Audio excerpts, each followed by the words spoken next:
Hey, what's up, everybody? My name is Derek, and I'm here with my ex-wife, Liz, and we're here to talk about recovery and drug addiction, and share some of our stories and share some of our point of views. Um, you want to say something, Liz? Sure, my name is Elizabeth Robertson. We're Derek and Elizabeth Robertson. And like he said in the beginning, we're divorced. But my main purpose for wanting to do this podcast is to share our story, to get our story out there, and hopefully help somebody. Because in today's world, a lot of people are going through a lot of different things. And when you get finished hearing me and Derek's story, like we've been through everything from A to Z. We've been through drug addiction, relapse, recovery, divorce, raising children, death. And the main thing that I want to get across to everybody is the power of forgiveness. Because once you hear our story, you'll understand how valuable forgiveness is in one's life. First, we're going to go back to 1994. My clean date is November 5th, 1994. My first few days of being clean were actually in Monmouth County Jail. And when I got out on bail, a friend of mine who I've known since I was 13 years old, he's like an older brother to me. He had went to a rehab in Philadelphia, and it's called the Salvation Army. So he had 3 years clean, and he recommended to me and my parents and me to go up there. So while I was out on bail, I went up there and had an interview and talked to the guy, and he asked me why did I want to, be in this program. And I basically said to save my life because I got hooked on crack. I did all kind of drugs, but crack was the one that would really destroy my life, and I was robbed, begged, borrowed, whatever to get more and more and more. Nothing was. That's a drug that is never enough of that. And so I went up there, and I got there December 12th of 1994. And then about a month later, you came. You could take it from there. Now, Derek is very good with dates. I am not.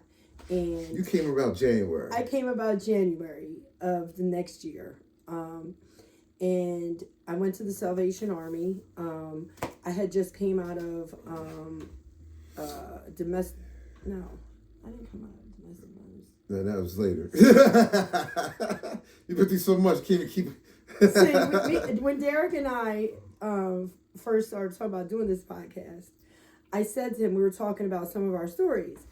And we have so many stories, and I have so many increments of my life that I really, really have a hard time remembering. I can't give dates, and he said his clean date. You'll understand through our story that I have many clean dates. But me, I've been clean since then. So I just celebrated 29 years clean. Yeah. And what's crazy about our story is, we met in rehab, and we didn't get together right away. I actually was in a relationship with somebody else, and then she got in a relationship with somebody, and we went through what we went through. Then we reconnected like 3 years later. Yeah. When she came back to the Salvation Army because she had went through some crazy stuff and relapsed, and then was on her way to get clean again. In 1998, I think you came back. I had over 3 years clean at that point. Right. And when I first came to the Salvation Army that January, now it's coming back to me. My memory is coming back to me of that time period. And just to give you a tiny bit of backstory, I grew up in a violent, I had a violent, alcoholic mother, and I had a horrible upbringing. And I tried crack cocaine for the first time when I was 13. And, we're going to get into our individual stories more deep as, time goes on. But we just want to give you kind of an overview. So I had 2 children by the time I was 17 years old. And I went to this 30-day program. what was it called? It's in Epiphany House. No, the one in Monmouth County. It's not Epiphany House. No. What was that 30-day program? It was on the grounds. I think everybody went there, like Turning Point or something like that. Remember that? The one in Marlboro. Yeah, Marlboro. Well, I went to a 30-day program in Marlboro. And New Hope or something. Yeah, New Hope. It was New Hope. Yep, it was New Hope. I went there for 30 days, and their whole thing was to get people to move on in their recovery process. And they wanted to send me to the Salvation Army all the way in Philadelphia. And I say all the way because at that point, I was never outside of my area. So Philadelphia sounded foreign to me. And I can remember going in there like, oh no, I'm good now. I have 30 days and I want to get back to my kids and blah, blah, blah. And I had a really great therapist who just, he didn't laugh at me, but he kind of chuckled like, what are you talking about? Like, look at your age. Like, you're already like hooked on crack with like 4 years of crack use and you're 18 years old. So I agreed to let them send me to the Salvation Army in Philadelphia. And it was like, I felt so alone that day. I felt like I was going a million miles away. I felt like I was never going to see my babies again. I felt like such a mess up, you know what I mean? And like I said, Derek and I met then. And I had come right after Christmas. And the new year, January of that new year. And we met. And it's funny because Derek's always been very popular and talkative, and he lifts weights. He'll get into that, trust me, his fitness journey. But he was into lifting weights, always. And they had a weight room at the Salvation Army, and the girls' dorm was, you had to walk past the gym. And all the girls used to look at him, and we'd be like, oh, he's so cute. And you know what they say about the rehab romances. But, so we have that like to talk about because, you know, we want to talk about like getting into a relationship while you're in rehab and all that kind of stuff. So, and like he shared, he met somebody, he was in a rehab romance. I met somebody and we went our separate ways. And I'll talk about who I left with turned out to be my domestic violence relationship. I had no idea who he was. So when I came back 3 years later, I came back to the Salvation Army to try to get clean again. I can remember Derek pulling up, and he was like, Liz, and I was like, Derek, da, da, da. And that started me and his journey together. So. Yeah, and then at that time, I was doing good. I had moved out from the girl that I left rehab with because me and her ended up getting an apartment together. And, you know, that lasted for maybe a year or whatever, 2 years, whatever it was. But by the time she came back around, I had a car, I was working, I was doing good. And, yeah, I had it over 3 years clean. And, yeah, so, yeah, it was cool and everything. But we ended up, you know, getting together. And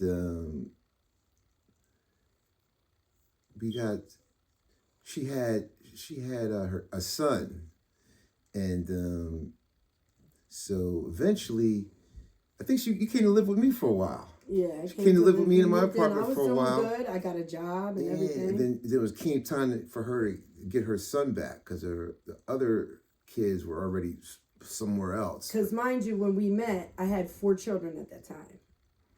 No. When we first met, you had 2. Then when you left, yeah. Then when I came back again, had 4. I had 4. You had 2 more kids. Yeah, I had 2 more kids. So we started, you know, hanging out and messing around, whatever. And then she started, you know, preparing herself to get back in her life. And the other 2 kids are already displaced, and the one child's with your brother, the aunt of the father of the kid, and I knew him too because he was in Salvation Army with us. Right. And then she had her son, and he was in a situation because he was staying with the father and the grandmother. So at first, you know, she wanted to move in with me, and I had no kids at that time, so I wasn't ready for all that. So we kind of broke up for a little while, and then we started hanging out again, and I got to know her son, and started teaching him how to play no, not teaching him, but playing baseball with him. I taught him how to ride a bike. Then we ended up she ended up getting pregnant and having my daughter. And then well, I just want to back up a few minutes because the thing that I want to talk about with Derek, because like I said, I'm going to talk about my many, bad relationships. So when Derek and I hooked back up, I had 4 kids.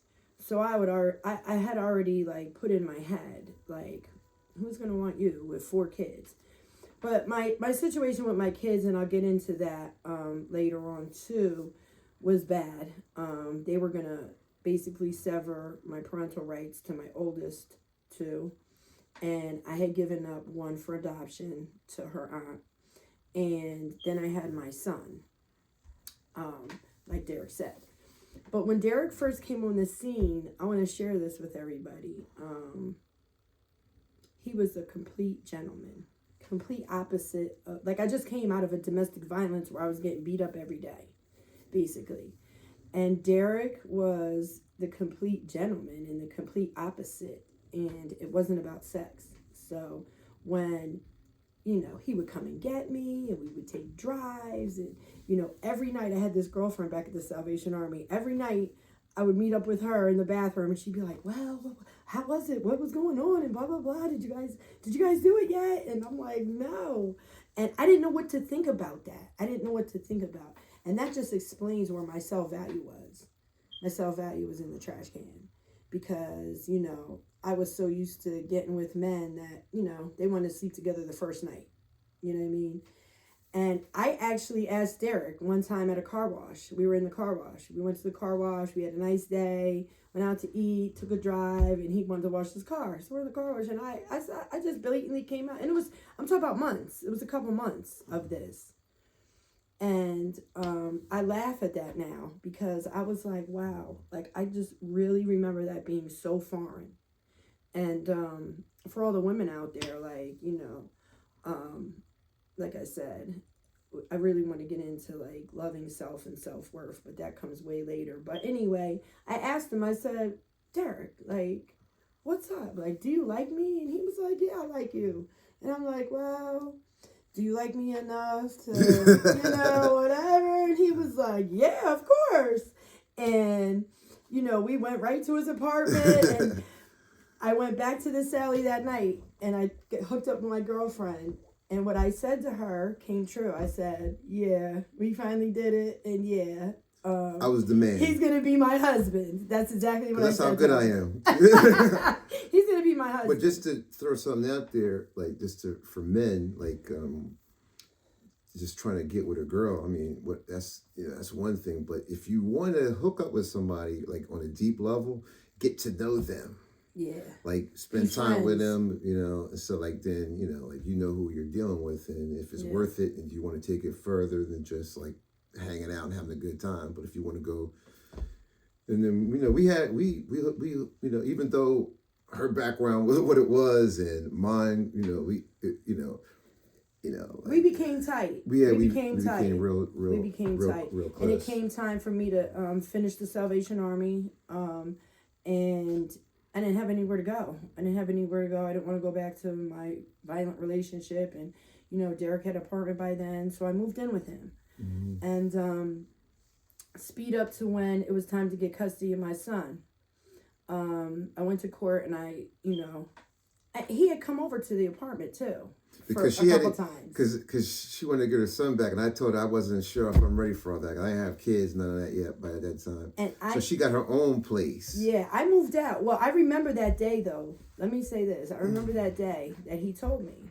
He said, "I'm not," and he wasn't mean or anything, or it wasn't anything personal against me. He basically said, I don't know if I'm ready to be a stepdad and raise a kid. I don't have kids of my own." I was so completely crushed and devastated. I was like, I actually thought of not getting my son back. And then, quickly, right after that, I was like, I can't do that. I'm a mother first. I'm a mother. I have to get my priorities a little bit in line. Like, I can't just leave my kids because, I'm living with some guy. You know what I mean? Even though I believed, that I loved Derek at that point and everything, I couldn't do that. So I said, all right, that's fine. That's cool. Deep down, though, I can't even tell you the amount of range of emotions I went through. So I said, all right, I'm going to get my own place because I had a job. I'm like, all right. And it was actually, 2 minutes from where I lived, walking, right. I found this apartment that was literally right across the street, like catty corner across the street. Yeah. Like if my windows were in the front, I could see his apartment. Yeah. I said, oh yeah, that's perfect. Yeah. Because he's going to have to look at me every day, walking by with my little baby. He don't want me with my baby. You know what I mean? So, but I learned also, do what you have to do. And if it's meant to be, it's going to be meant to be. Because not long after that, he came around on his own. He came and knocked on my door and said, oh, I was wondering if I could take Spencer across the street to play ball. And I was just like, thank you, God. I was like, thank you. And I was like, sure. And he used to take him across the street and play ball with him. And like I said, he had a little bike. He would take him and ride his bike because my son, Spencer, we'll talk about that story, but our son, he loved play and stuff like that. So, so that's just the beginning of our story. I think that's a good stopping point for now. That's just the beginning. That's just the beginning. That's just the beginning because, like he explained, he said it already.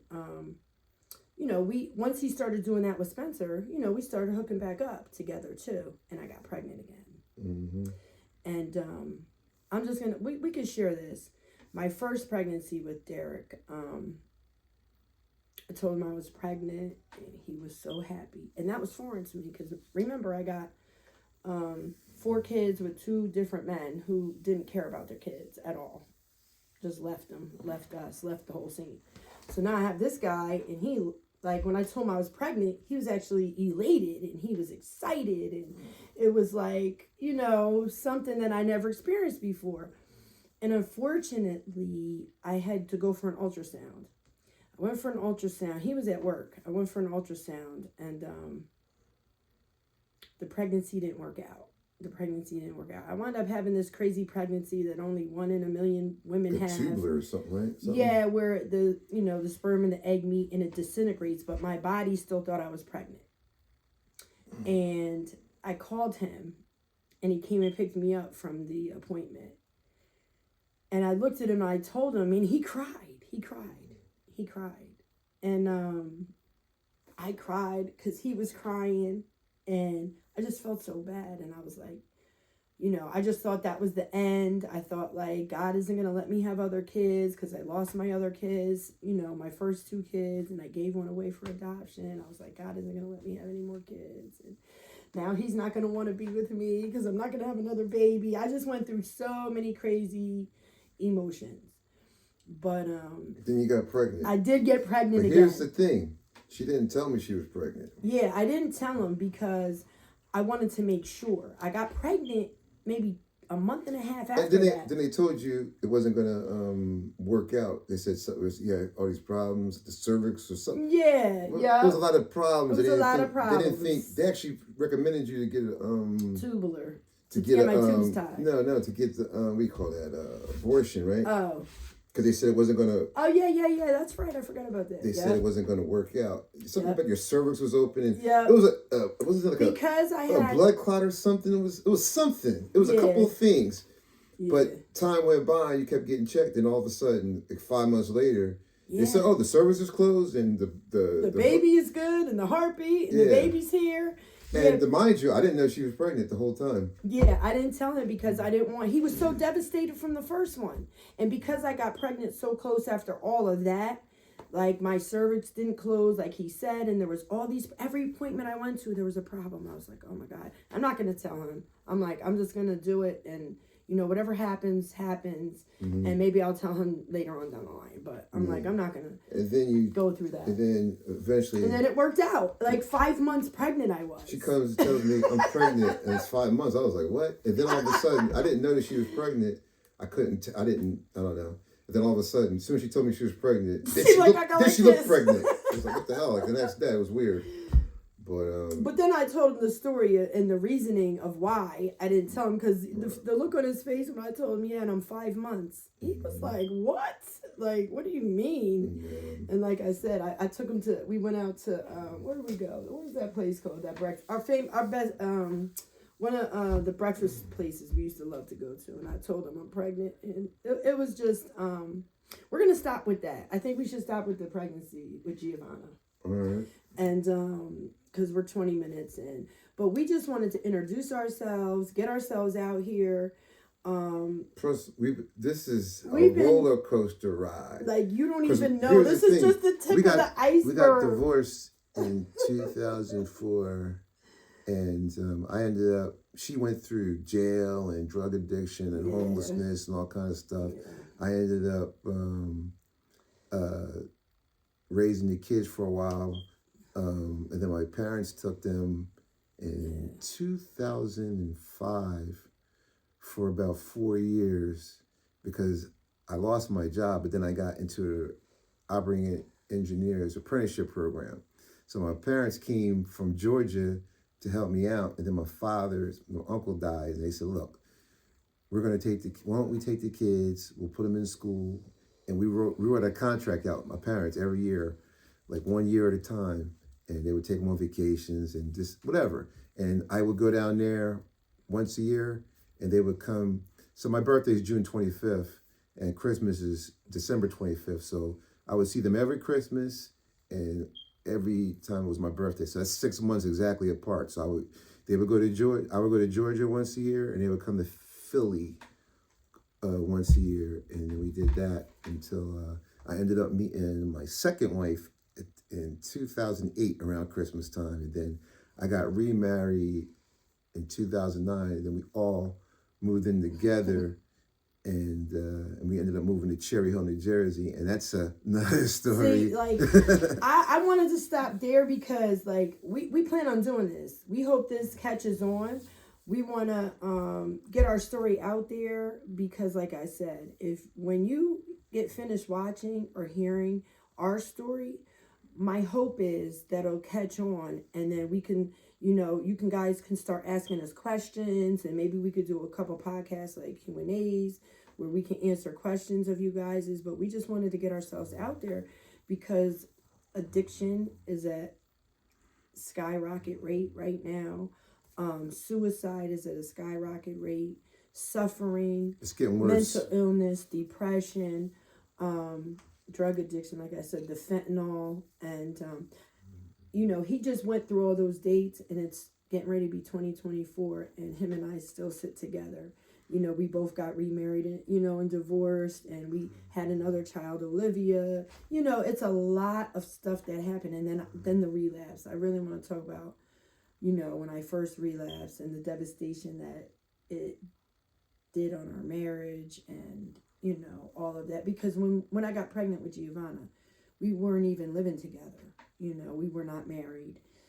He had signed a lease, I had signed a lease, and so it's just so much. And I know people can relate because life on life's terms happens every day, and people have problems every day, and we just want to be a beacon of light and a beacon of hope, and we want to help people, and we want to get engaged with people. And we're open books. Like, you can ask us anything. Like, today, like, this is my best friend, my best friend. And today I can honestly say the street is becoming a two-way street where I can be his friend. But it took so much. I mean, we went years without speaking. He vowed to never let me see the kids, and just so much. And how my kids that I lost came back into my life, and he was there for them. Like, there's so much. Like, we might have to start writing some stuff down, but we just wanted this to be the introduction, and we wanted to get our story out here. So we're gonna have our daughter. Today is our daughter Giovanna, who we just spoke about being pregnant with. It's her 24th birthday today. So I figured this is a great day, or Derek figured this is a great day to start this podcast and to get our story out here. If you have any questions, trust me, you can ask us. Whether from A to Z. You know what I'm saying? We've As been long as through it's it appropriate. all. As long as it's appropriate, and you don't get us kicked off YouTube or whatever. But we've been through it all, and we want to help people at the end of the day, and we want to do God's work as well. And helping people was God's favorite thing to do. So that's it for now for me. What about you? Yeah, just want to let you know I'm still involved in that same fellowship, that 12-step program of men and women who get together regularly to help each other stay clean. And I'm involved with other things we'll talk about that give back, so to speak. I give back, in my way. And all right, hopefully we'll be back next week. Hopefully you guys like this. All right, peace out.